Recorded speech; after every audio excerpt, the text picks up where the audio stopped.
Hello， 大家好，欢迎各位回到大直小老板 Video Podcast 第8集了，哦耶！这一集哈，我们的那个 title 非常的耸动，那就是我住过贫民窟。对，好，我尽量用比较开心的方式来讲我住过贫民窟这一件事情，请各位耐着性子往下听。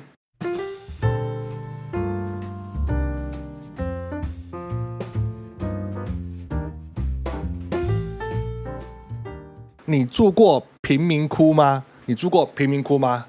我住过，我真的住过，而且我还住过短短的一阵子。为什么会住贫民窟？我就不想讲了啦。反正总之，每个人都有他特别的原因会住到贫民窟去。今天想要谈的是，因为住了贫民窟啊，让我获得哪一些收获，哪一些理解。会想要谈这个例子哈，主要有几个原因。第一个是最近在看房子、买房子。另外，我们也有某一位立法委员哈，因为打房哈，最近一直被这个媒体一直弄。既然大家这么爱谈这个东西，那我们就来谈这个贫民窟。我曾经待过贫民窟，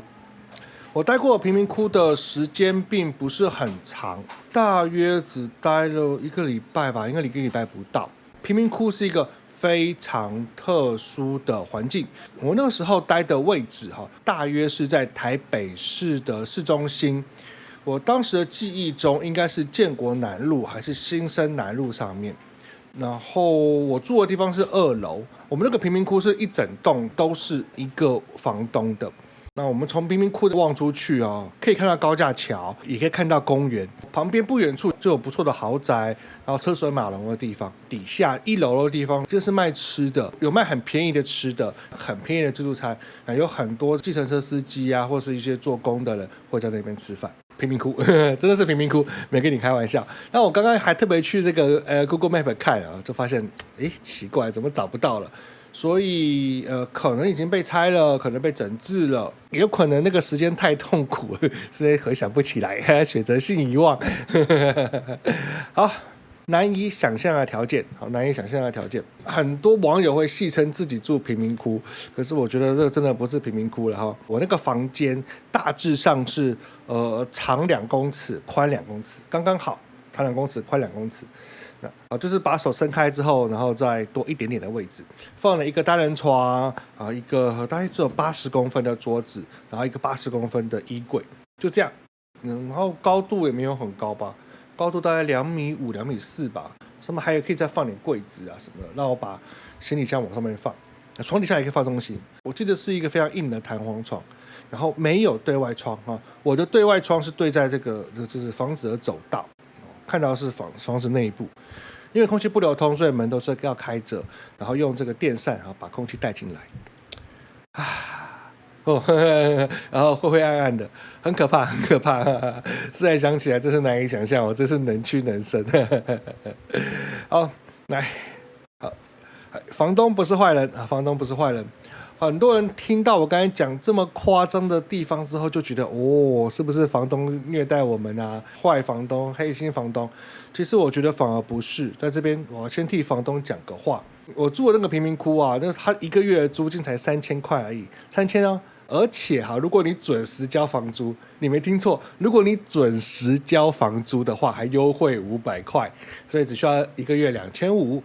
然后房东非常优惠，出外的可怜人，所以押金只要1个月，也就是说押金2500，然后1个月房租2500，所以入住的时候给他5000块。然后我住不久啦，我好像住1个礼拜吧，我大概住1个礼拜，1个礼拜不到，然后就搬走了。对，房东没有跟我签约通常我们租房子的时候，如果没有把房租走完的话，要扣1个月的押金嘛，然后那个月的租金也会被吃掉。可是我那个房东竟然把2500的押金还了给我，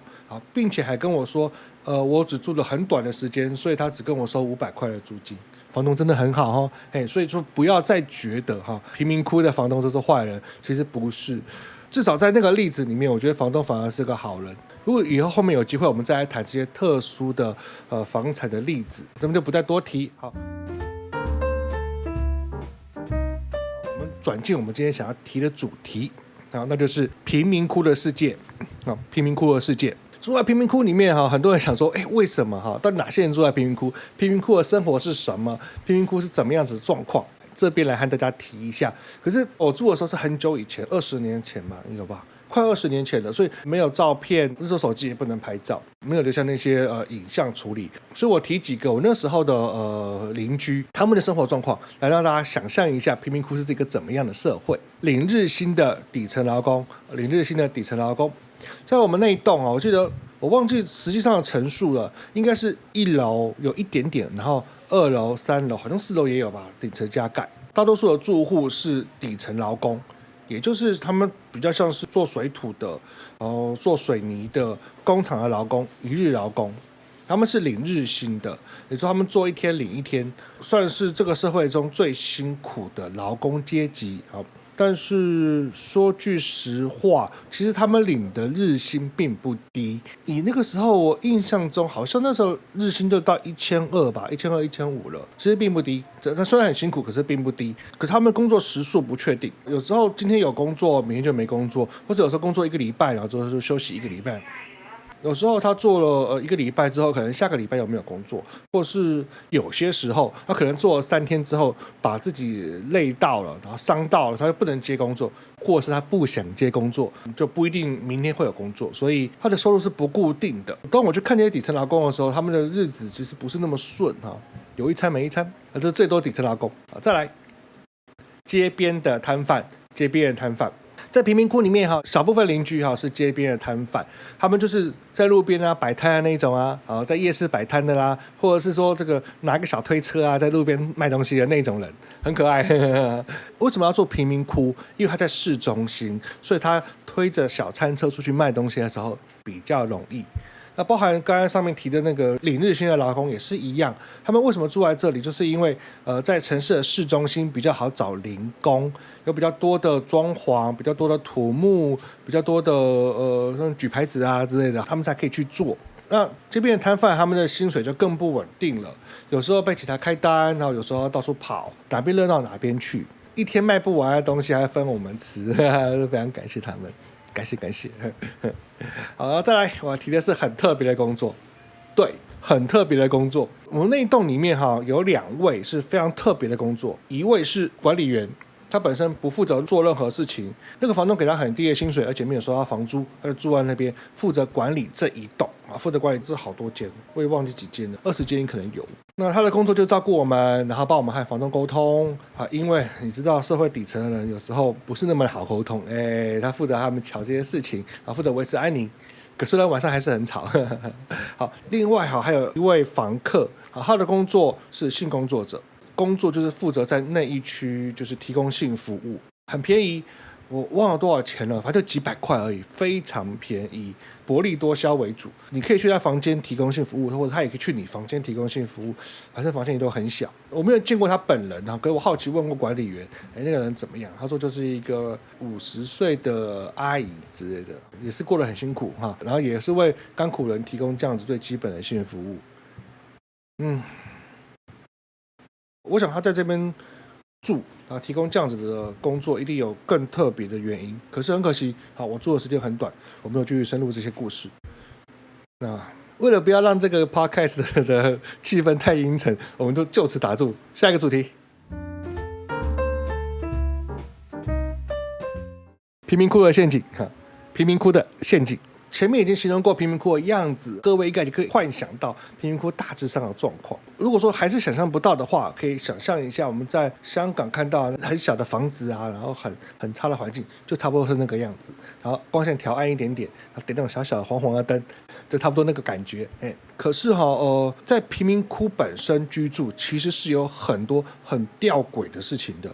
注意我要提的，在贫民窟居住、跟工作、跟生活，其实是一些很吊诡的事情。而我现在下面就来谈一些很吊诡的事情。第一点我要谈的事情是，贫民窟不是最低价。我刚才前面已经有提过我们这个贫民窟一间房间1个月2500块而已，但是它却不是最低价我住了几天之后，我真的受不了，后面再谈为什么。我住了几天之后，我真的受不了。后来我的高中同学就来解救我，他提供我更多的资讯，我就搬到淡水去，住在那个学生套房，最便宜最平价的学生套房，它是半年12000，所以说1个月才2000块而已，比贫民窟还要便宜。所以贫民窟其实不是最低的价格，它甚至不是台北的最低价格。可是为什么这些人要住在贫民窟里面？那就是因为他们有不得不的原因。像我们刚才说的模板工人、一日底层劳工，如果他们今天不在台北市中心的话，就接不到这样子的案子。因为在我们一般人不知道的地方，其实是有一些专门在发零工的这些案子的一个聚集地，或者是一些工头也知道要去哪边找这些人，或者是他们本身也会互相揪，好朋友嘛，口耳相传，就知道要去哪边工作。如果说他今天住的地方很远，好像是住在深坑啊、淡水，那么就很可能无法及时的获得这个讯息，无法很方便去做零工，甚至是下班之后也不方便回去，这是很重要的事情。所以那些人虽然也许可以用更低的价格去享受更好的居住环境，但是他们还是必须卡在贫民窟里面。好，这是贫民窟我觉得最吊诡的事情，贫民窟真的不是最低价格。好，再来，居住品质差，工作也差。居住品质差，工作表现也会差。刚刚有提到很多人的工作是一日工作或者是打零工，所以有一些人他们的工作可能是在三更半夜，或者是下午，或者是早上，或者是晚上，各种你想象不到的时候。所以我们那一层住户大概10间吧，在我的看法里面是几乎随时随地都有人进进出出，进进出出，进进出出。那因为我们的墙呢隔板都是用最薄的木板去隔的，所以有人进出的时候都听得非常的清楚。再来是大家都是大老粗，都是做工的辛苦人，所以其实动作也不会太小声。不管是白天也好，晚上也好，一天24小时，我几乎找不到什么安静的时候。再加上空气差，蚊虫也多，环境又昏暗。再来是，如果别人看电视啊或者听广播的时候，我们都听得一清二楚。整个居住品质是很差的。在居住品质很差的情况之下，我自然就睡不好。睡不好的情况之下，自然工作就很差。有听懂哈？居住品质差，所以导致工作品质也变得差。假设这些人原本是有办公室的工作，也许都会因为他睡不好觉，而导致他不适任于办公室精密的工作，而只好去做这个比较劳力性质的工作。像我那个时候，我会选择住在台北市闹区贫民窟的原因，那是因为我那个时候在台北东区网咖店担任大夜班的工作。那大夜班当然薪水比较高，所以为了不要离大夜班太远，那时候还要上大学，所以说住在贫民窟是当时没办法的选择。但是我上大夜班，可是我睡眠时间很不固定能睡就睡。可是，在贫民窟里面，根本无法读书，无法休息，无法睡觉，导致我上学也上不好，工作也是很累，每天上班都一脸倦容。我自己也曾想过，如果真的再做个半年，再做个1年，我可能要不就是书就不读了，要不就是我的那个大夜班也做不下去，因为其实网咖大夜班也是需要很多的精神，很多的专注度，我们甚至偶尔还要帮忙修电脑，所以是很辛苦的工作的。如果说再住下去，真的就变成跟那些阿姨、叔叔、伯伯一样，最后都要去工地做工了。另外一个吊诡的东西是失败的气氛。你在贫民窟住嘛，毕竟一定会和大家有一些沟通，或是感受到当地的气氛。贫民窟光是走进去，你就会闻到一股屎味、尿味、老鼠味，还有人的臭味。做工地的难免会用很臭的衣服，然后用手洗又不干净，就晾在自己的门前面，然后整个房间都湿湿的、臭臭的。然后为了省钱，所以说灯也是很昏暗的，3不5时会听到吵架，每个人都是那种就是不开心的气氛。因为我们太热了，然后太不通风，所以门都是开着。那你看到邻居的时候，也都是那种快死掉了，然后窝在那边很悲惨、很难过、不开心，然后看电视的那一种人，或者喝闷酒。在这种气氛下住久了之后，那个意志消沉的速度非常非常的快，极快，这种光速往下掉，真是难以想象，真是难以想象。好，我自己认为我自己是很有意志力的，我都撑不住，所以那个失败气氛真的让人的意志力消磨非常非常非常快，一住进去之后就很难爬得出来。还好后来有朋友帮忙，感谢感谢。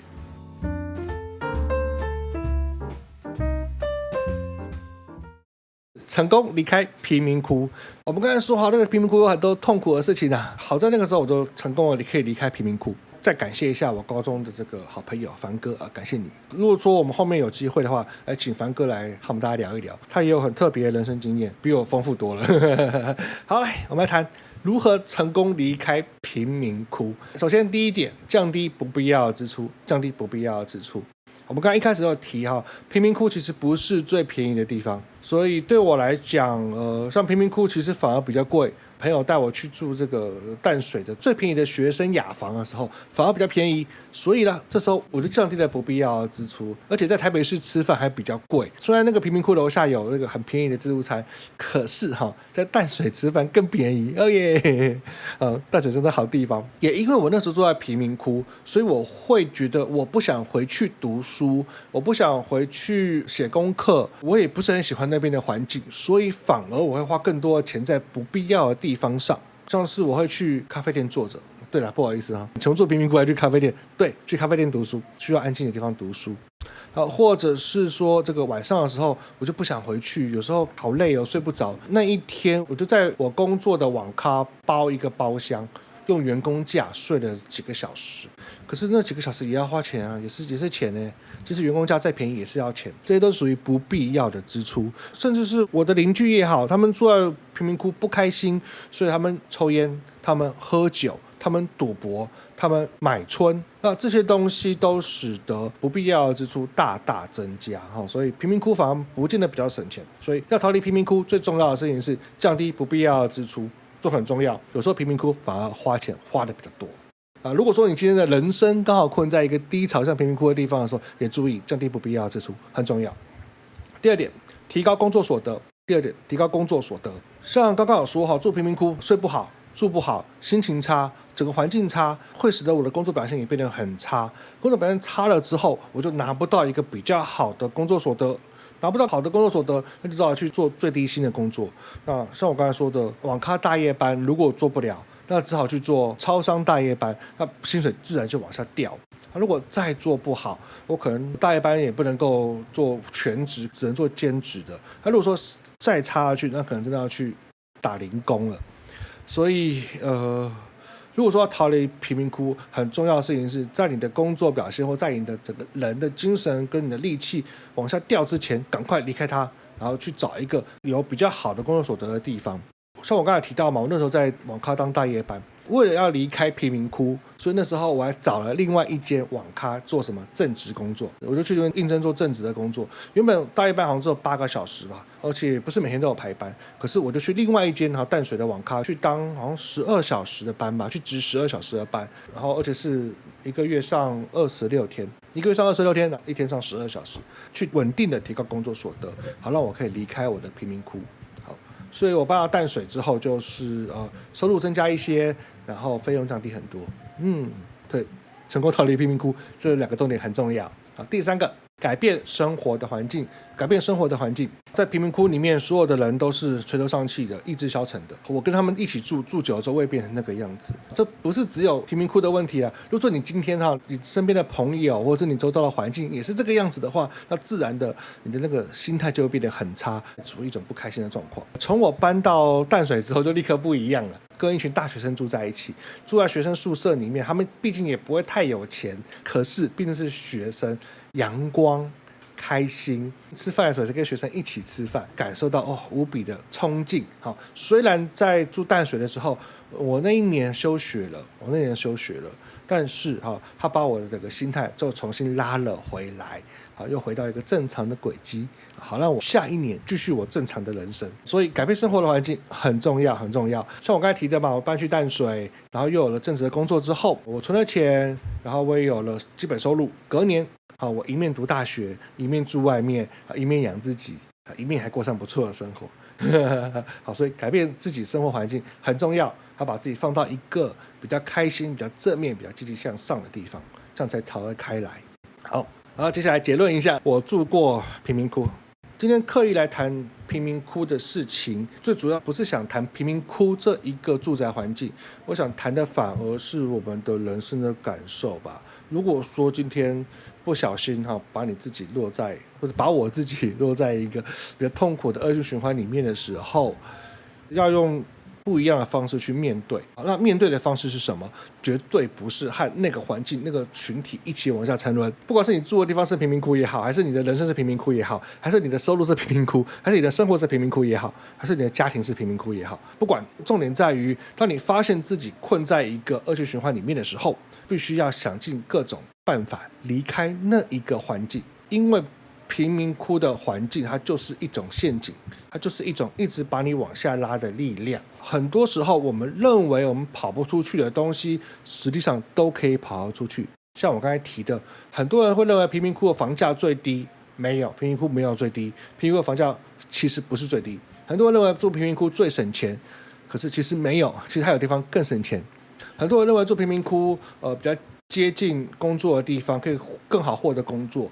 可是实际上有些时候住偏远一点点，然后做一份全职的工作，反而收入更充足。有些人觉得贫民窟才会有和我一样的人和我一起互相取暖，可是有时候当你的邻居、你的朋友都是意志消沉的人，你们互相取暖只会越取越冷。这个时候不如把自己放去其他的地方，改变自己的心态，才有可能改变目前的状况。刚好提到我去住淡水嘛，我去住了淡水之后呢，重新的获得了我自己对于生活的控制权、心态的控制权、经济的控制权之后，我就开始做家教了。那个时候做网咖做的还不错，后来还当上了店长，所以领了更好的薪水。但是我的人生恢复了正轨之后，我就发现做网咖其实不是一个长远的未来，而且收入也太少了，所以后来就算是小小的创业，然后去做数学家教。一开始是一面当数学家教，一面在网咖兼职上班，后来慢慢的网咖的工作就辞掉，而做全职的数学家教，进入了我高收入的时代。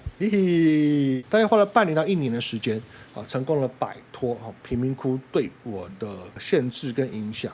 虽然我住过1个礼拜的贫民窟，但是好在一件事情，那就是贫民窟并没有把我的人生往下拉，反而给了我一些警惕。我在日后的人生的路上，一直提醒自己，一直去检讨我的生活、我的状况，或是我的收入，尽量让我自己不要陷入过去贫民窟的陷阱里面。所以那个很短暂的贫民窟的经验，反而会让我的人生后面过得更好。但是那个贫民窟的经验也让我不断的在思考，如果说今天我是执政者，如果今天我是一个企业家，我该怎么帮助他？这个问题思考到现在还没有答案，我自己也想不出来该怎么办所以我们在未来继续努力，继续想办法。如果可以的话，当然希望能够帮助更多的人。现阶段我想帮助的事情是，如果你觉得你没有什么所长，如果你想要让自己更精进的话，我们你宝贝可是拍了很多指甲的课程。至少我们免费的提供了这么优质甚至比外面补习班还要详细的优质课程，而且是免费的哦，就在 YouTube 上面。好，请去看，请去学，请试着改变你的人生。讲起来好伟大好了，那么今天的 Podcast 就录到这边。如果说各位没有看过你宝贝指甲的这个课程的话，去看看，我们录得非常认真哦。OK，今天到这边，谢谢大家，拜拜。